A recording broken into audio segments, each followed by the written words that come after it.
Hello everybody and welcome back to episode 8 of my Pokemon Shield Nuzlocke. Today, we are going to head to gym number 7 and take on Piers. Okay, here is our battle with Hop. Now, just a heads up, the end of the battle gets a little weird, not because of anything that happened in game, but because my editing software is weird, and it's not letting me voice over the whole battle for some reason. But we started with Orbeetle against Stubble, killing it pretty easily with some Psychics in it, almost kind of killing itself with the takedowns. Orbeetle wants to learn Calm Mind. I straight up turn that down. I tell him no. Paddington level goes to level 3. Now, here comes Corviknight. Now, the thing about losing Trax in last episode was we lost our main, Pokemon to use against Hop. Trax basically had super effective type advantages against Corviknight and Rillaboom. So losing him, basically we lost those type advantages. And I need a Pokemon to replace him. But I just send out Musica for now, headbutting, or, iron heading Corviknight until he gets low. Over time, the damage built up. But Hop decides to Hyper Potion. If I could have crit, or that hail hit harder, this battle could have gone a whole lot differently. But because of that Hyper Potion, the entire course of this battle just changed pretty rapidly. So, Musica's pretty low exiting the battle against Corviknight. I send out Paddington to finish off Corviknight, basically getting scary faced. Doesn't really matter though, we send to do the Bubble Beam, the Beam of Bubbles. Corviknight again scary facing. We just Bubble Beam though, which kills off Corviknight. Hop sends out Snorlax, which again I don't have any counters with. That was Trax thing. I had the fighting move. So I just kind of last with Paddington, but he only being able to take one hit. I switch out to Epona, which does pretty good against Snorlax with the Earthquakes. Now, even though you guys aren't technically seeing this on screen right now, I'm just going to go over, kind of what happens in the ending of the battle. Rillaboom comes out. I didn't have anything good, so I try and use Poinsettia and Size of Toad. I actually use Orbeetle for a little bit until Orbeetle gets low. But once, we lose Musica and Poinsettia, which is really sad. I didn't want to let Musica go. There was a necessary sacrifice. And then, Pincurchin is Hop's last Pokemon who we kill with Epona. Okay, so heading on to Route 9, before we get our bike upgrade, we have to fight some Team Skull, I wanted to say, but it's not Team Skull, it's actually Team Yell, or whatever Team Yell wants to be. Almost killing Linoon with a Struggle Bug off the bat, finishing it off, not really me. But that's okay. So, currently at this point in time, we only had 4 Pokemon, which was really sad. We went from a team of 6 to a team of 4 in one battle against Hop. That was really devastating. But our team is kind of in shambles. I'm going to have to do a whole lot of work for Piers, and then eventually Raihan, however you want to say it, and then the champion. Epona, though, comes out against Pangoro. Well, I guess, yeah, Epona does come out against Pangoro. Pretty much OHKOing it right there, and Team Skull is dead. So, our Route 9 encounter is a Thievul. I don't know how to pronounce it, I probably butchered it. But I was kind of hoping for a Cloud plus the fighting type, that evolves into, like, Octoblock or whatever. I don't know, I'm not very familiar with that shape of Pokemon.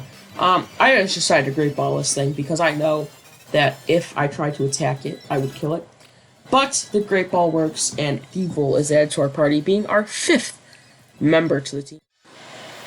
Okay, but it is now time to take on Marnie. She starts off with her Leopard. I send out Epona, obviously Epona being the strongest Pokemon I have at this point. She uses the nasty plots. I go with Earthquake. Earthquake OHKOs it, which was awesome. I kind of needed some luck today. I was not doing so hot. I'm losing quite a few Pokemon, Musica and Poinsettia in the beginning. Scraggy, Scary Faces, I continue to just Earthquake it. I kind of needed to know what was good against Scrafty, only because Pierce has a Scrafty. So, Marnie Hyper Potions, I just Earthquake again. Almost OHKOing. Well, I guess it's not OHKO if she Hyper Potion, but almost killing it in one hit after that Hyper Potion. Scrafty uses Ice Punch, my defense falls, but my defense rises. Up and down roller coaster, I just use the Earthquake to finish off Scrafty. Marnie is about to send out Toxicroak. Toxicroak's pretty easy with Epona's ground typing. He uses Swagger. I get confused, but my attack rises, which is nice. And we OHKO Toxicroak. Again, an easy one. I wasn't expecting much of a fight out of Toxicroak. And now it's time for her little Morpeko Pikachu clone, who, being an electric type, we kill pretty easily with an Earthquake. I'm pretty sure... Oh, no, we didn't. But we do OHKO Morpeko for the win against Marnie.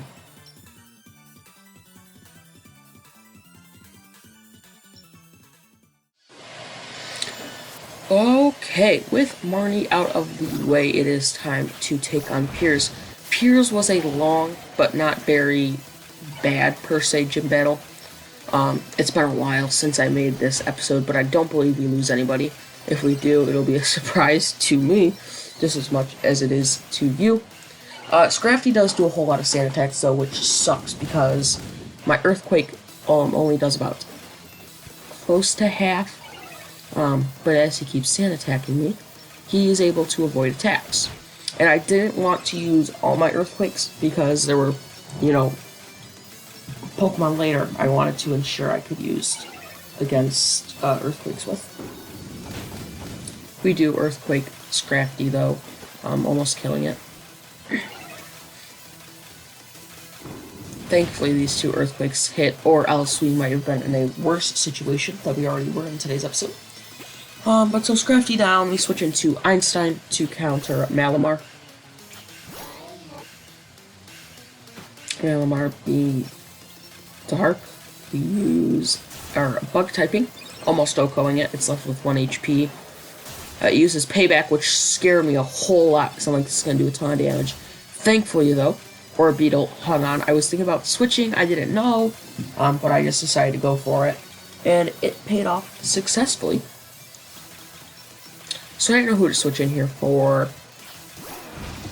I'm pretty sure this is Obstagoon. Yep. I didn't know really what to do for Obstagoon. I didn't really have any super effectives, so I just had to try and kill it.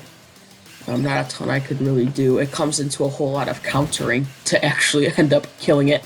I counter a whole lot. So that ends up, it becomes weird because he counters and I counter and we just keep countering and eventually he tries and hits me and I counter it. That's okay. So we use counter, knocking it down to half. Epona's getting pretty low, which kind of scares me, but it's okay because we keep countering it. And it got pretty close. He didn't have a whole lot of health left. I didn't have a whole lot of health left. But with our counters, just this constant spamming of it, we were able to make it almost dead. I got 35 HP. He's maybe got around 20, somewhere around there. I was contemplating switching, and I did switch. I didn't want to take the risk of another Throat Chop, possibly killing Epona. So we switch out to Seismitoad. It protects, which is sad. Because I'm pretty sure this is where Seismitoad dies, actually. Maybe we do lose one Pokemon and it's Seismitoad. Yes, we did lose one Pokemon and it was Seismitoad. I didn't know exactly if he lost a Pokemon. I wasn't for sure, but yeah, I had the feeling that Seismitoad was probably gonna go. And he did. Which is sad. He could have been really good. But that's just how it is. We kill Obstagoon, though, with Paddington taking out Obstagoon, like I said. It's now time for Skuntank, and I was kind of saving the Earthquakes for this, but Epona was low, so I was kind of going on the gamble of you gotta hit this, and it's gotta be an OHKO. I was scared to death of what could happen here. I was like, I don't know what I want to do. I was looking through other Pokemon, like, is there any other option? Because if I lost Epona, this would be absolutely devastating. Did I lose Epona? I don't remember. We sent out Epona though, because I'm like, well, we just got to go for the gamble and hope it pays off. We got Stun Tank out here. I go for the Earthquake. She uses Screech, which if she would have gone first, Epona probably could have died and we probably could have lost. But thank everyone out there. Epona comes in with the Oko. We take out Pierce's Stun Tank in one hit, and the gym battle is finally over.